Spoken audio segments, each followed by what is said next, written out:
Et cette magie de Noël, elle est difficile à trouver cette année à Mayotte. Oui, un peu plus de 10 jours après le passage du cyclone Chido et alors que les Mahorais sont occupés à reconstruire leurs habitations et manquent encore de l'essentiel pour reprendre une vie normale.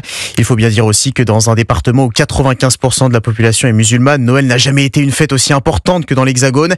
Mais malgré tout, certains habitants ont décidé de partager un moment avec leurs proches. Le reportage européen de Wilfried de Villers. Un sapin, quelques guirlandes et des Pères Noël en chocolat dans les rayons du supermarché de Cavani. L'heure semble au réveillon, sac à la main. Abdou est venu faire quelques courses. Il compte bien fêter Noël malgré les circonstances. Ça reste quand même important. Le fait de pouvoir se rassembler, de penser à autre chose, de se faire une petite fête. On s'est arrivé à une période de fête, c'est pas ça qui va nous empêcher de nous amuser. Les festivités seront toutefois sobres pour Ibrahim. Sa maison a été partiellement soufflée par le cyclone.